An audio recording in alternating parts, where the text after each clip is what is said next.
for these guys today. Welcome back to the farm. Thursday, February the 2nd, guys. Can you believe that it's already February?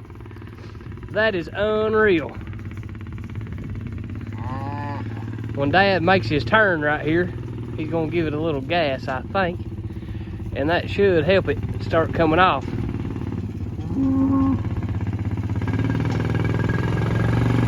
There you go. See how it comes off a little better, guys, when we've got it on there backwards. Not necessarily on purpose, but when you put it on there backwards, that's what Greg Judy calls the skin the cat method. It don't come off very good on purpose. Purposefully, it don't come off very good. That way, you can scatter it out. You can cover more surface area, is the thinking behind that. But that's what I was waving at Dad, telling him to speed up. It don't come off at all very good if you don't go at a pretty good rate of speed. So if you got a Greg Judy bell unroller and you're struggling with that concept, lay the carbide to it a little more and it'll take care of business.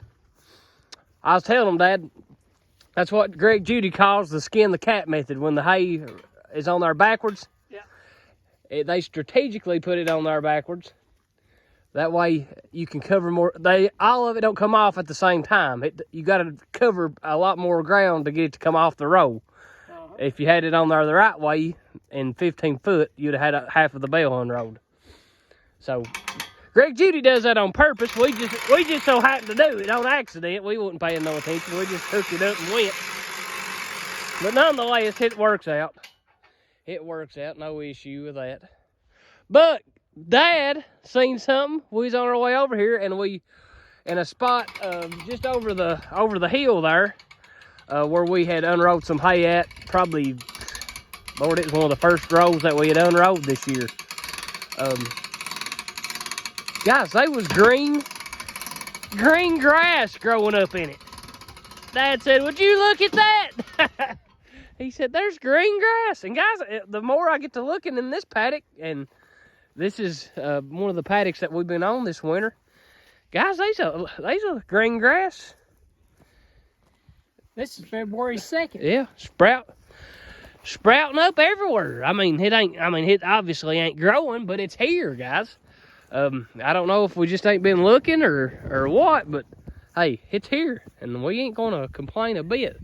Like I say, it's February, in the end of March, 1st of April, guys, grass is gonna be growing. They're saying Easter flowers are starting to spring too. Yeah, I think our Uncle Doug, I seen he put a Facebook post of some Easter flowers starting to pop out of the ground.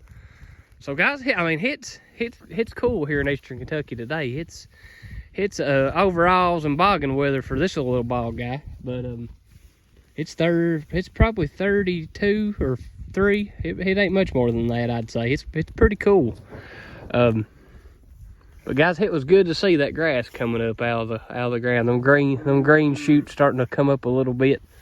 I know a lot of the south of the United States this last week has got a lot of ice, so we're thinking about them. It's hard to fight ice and snow, especially for a grazer. So it's good to have some of this stockpile grass. But in bad times where it's froze and got a lot of snow on it, you got to have a little bit of hay around. And guys, unrolling that hay is as fine a way to feed it as I could tell you how. You're not only feeding your cows, but you're covering your land with carbon. And in the springtime, it's gonna be just like you put triple 10 all over it. It's gonna just shoot up grass like crazy. But guys, nothing new, no updates. Dad's taking the pitchfork, and he's just pitching it out, as all he's doing. We started doing this last winter. Basically, what you're doing is you're doubling your surface area.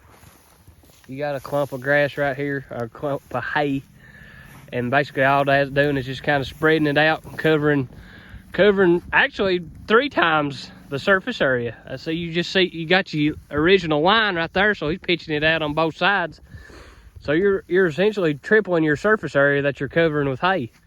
And that keeps you out. There's always that one cow that walks right down the middle of the line every time. You know what I'm talking about. That'll walk through there and foul it. And that kind of guards against that. But guys, like I say, nothing new here at Penny Pincher Farm. We're just holding out this winter. So far, I think this is going to make our 8th roll of hay. I think it could be our 9th. It's either the 8th or the 9th roll of hay. So I don't want to lie to you. We're still under 10 though, for sure. And guys, I tell you what, back in the old days, we'd have had 10 rolls fed before October. Guys, I'm telling you, there's something to this. There's something to this. If you're coming out of a program that you have 50 cows, but you had to feed 400 rows of hay a winter, guys, you're going to make more money if you take 3/4 of that cow herd and sell it and feed 10 rows of hay in the wintertime and you utilize the rest as stockpile grass. Think about it, guys. You don't have to have a field full of cows to make a good sum of money on the farm. I mean, you're certainly not going to make a living doing it like we're doing right here. You'll starve to death after about 2 months. But is your operation profitable? Is your operation profitable? Is your cows paying for themselves? Are you able to run your machinery and buy your machinery off of what these guys profit for you? Guys, it makes zero logical sense to have a $50,000 tractor and it take 15 years for your cows to profit $50,000. I mean, that don't make good sense, guys, when you put it out there like that. And I understand, hey, if you got the money, honey, and you want to spend it, do it. Who am I to tell you any different? But guys, just looking at it from a profitability standpoint, that us farmers, especially cow farmers, we are the best at belly aching because we don't never make no money. But yet we're the first one to go buy a $45,000 tractor. Go figure, guys. You got to do what makes good logical sense, guys. And that's why we do what we do. The cow business, like we say, you can make money. You are not going to get filthy rich running a 20 head herd of cows. You're not going to be able to. You might be able to sustain yourself if if you're living off grid or something and living off the land and that kind of thing. You'd have plenty of hamburger. But if you're a common American, like to go to the beach every summer and go out to eat on Friday night, guys, if you got a cow herd, it needs to be profitable, guys. It will come back to bite you. The wife will get to looking at the finances, and the kids will be wanting new school clothes or something, and it'll come up, hey, why are we spending all of our money feeding the cows all winter long? And you all know what I'm talking about. But guys, I sincerely, with spring approaching, if you got too many cows and you fed too much hay this winter, you're not happy with how much hay that you had to feed to get your cows through the winter, guys, spring's coming. Cows are selling good right now. But I could imagine, I don't know. I'm not no market adjuster by no means whatsoever. But guys, historically, spring of the year, your cows is going to go up a little bit. So if you're tired, evaluate yourself right now. If you got too many cows, got too much going on, hey, unload a few of them babies. Filter through and get some of the older ones, get some of the less profitable ones, the ones that's not calving in cycle with the rest of the herd. Get rid of them babies. Grow some grass, stockpile it for next winter, and see what that does for you. What's it going to hurt to try it? And I promise you, if you'll try it, guys, you will save money. And if you try it good enough, you'll make money. Just very minimal investment. Buy you some reels with some poly braid on it and a few step-in posts. And if your farm's already got electric fence on it, you're there. That's all you got to do. Now, if you're going to have some investment if your farm don't have electric fence on it.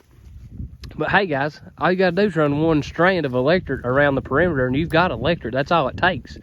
You don't have to have 3 strands of electric perimeter fence. But yeah, That's it. Had a question the other day. What was it? We had a follower call in or text and asked about the hay. How much we got cost-wise in our hay this year. And we had, the hay was cut and rolled for $20 a row. And of course we got 28 rows off that one field there at the house on the home place. And that's what we're feeding right now. And so based on that $20 a row, that's a pretty good expense savings that we have there. By having the cart out and done, I have equipment to do it. That's some green grass, guys. I thought that cow had some twine in her mouth. That was just green hay. But yeah, that's a good topic, Junior.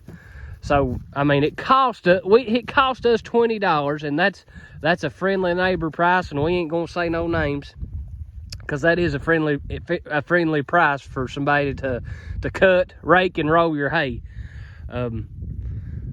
Yeah, I mean, it is what it is. If you get a contractor to do something like that, you're looking north of that number for sure.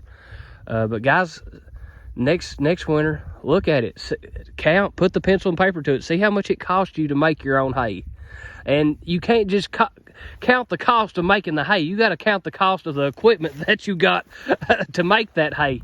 So you've got to count that $45,000 tractor in that figure somewhere, and the $20,000 unroller, or the roller, and the rake, and the disc mower, and all that stuff. You got to factor that in there at some point, guys. It don't matter if it depreciates on your taxes or not. You still spending your money.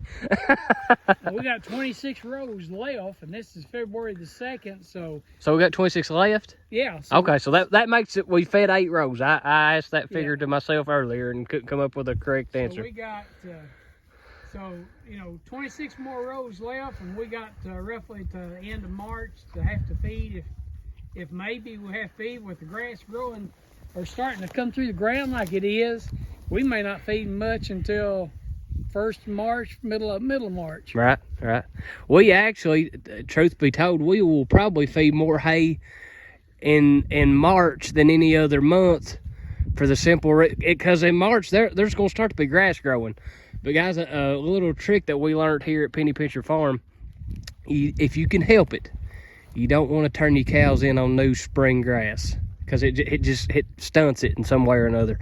If you can let it, if in a perfect scenario, if you can give that grass till the end of April before you turn in on it, and if you got a little excess hay, feed hay, unroll hay through the month of April. And guys, if you can put off that long and turn cows in June, you talk about churning. The cows will churn and the grass will churn. So that's just a little tidbit. And I know we can't do that every year, and we can't either. But we have done it in the past, and it pays. It definitely does pay dividends if you've got the hay to hold them off turning in on new spring grass. But guys, that's like I say, we ain't got much going on. What you see is what you get. We come out 2, sometimes 3 times a week at each feed and give a half a roll of hay. You see what we got left. So we're gonna take this back to the barn, unhook the roller, and we're done, guys. That's it. That's all she wrote. That's all there is to this. But guys, this is Penny Pincher Farm. We're gonna get off here. It's kind of cold, and we're gonna get in the warm and have supper. Everybody have a great evening. God bless, and happy farming.